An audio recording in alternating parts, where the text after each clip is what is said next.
নমস্কার বন্ধুরা, আমি স্বপ্না। আমার হাপচি ক্যাপচি হেসেলে আপনাদের স্বাগত। আজকে আমি কিমা সয়াবিনের বড়া বানাবো, আপনারা আমার সাথে থাকুন। বাজার থেকে সয়াবিন কিমা কিনে এনেছিলাম, ওটাকে সেদ্ধ করে রেখে দিয়েছিলাম। প্রথমে দিয়ে দিলাম পেঁয়াজ কুচোনো, লঙ্কা গুঁড়ো, রসুন বাটা, লঙ্কা কুচোনো, ধনেপাতা কুচোনো, স্বাদ মতন নুন, হলুদ পরিমাণ মতন, সোয়া সস 1 চামচ, ম্যাগি মশলা, গরম মশলা, কর্নফ্লাওয়ার, ময়দা, একটা গোটা ডিম,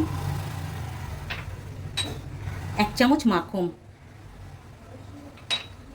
এবারে সবগুলো একসাথে মেখে নেব।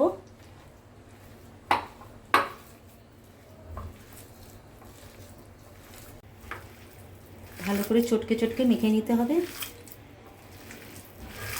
এভাবে মেখে আপনারা আধ ঘন্টা রেখে দেবেন চাপা দিয়ে।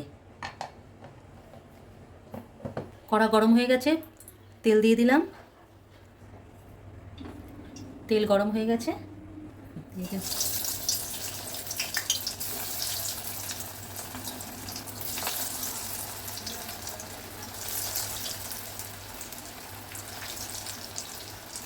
আপনারা এটাকে একদম কম আঁচে ভাজবেন, নালে ভেতরটা কাঁচা থেকে যাবে।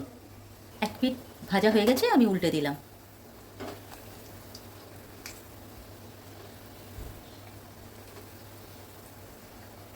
বড়াগুলো একদম ভাজা হয়ে গেছে, এবার আমি তুলে নিলাম।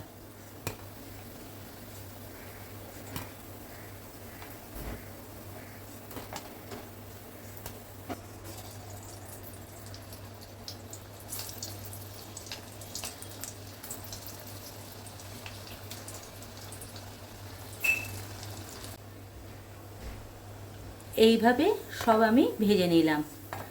আঁচটা কমিয়ে আপনারা ভাজবেন। খুব সহজেই হয়ে গেল আমার কিমা সয়াবিনের বড়া। মেয়োনিজ আর টমেটো সসের সাথে আমি পরিবেশন করেছি। আমার চ্যানেলে দেওয়া আছে এই হোমমেড মেয়োনিজটি, আপনারা দেখে নিতে পারেন। আমার ভিডিওটি যদি আপনাদের ভালো লাগে, লাইক, কমেন্ট, সাবস্ক্রাইব করে দেবেন।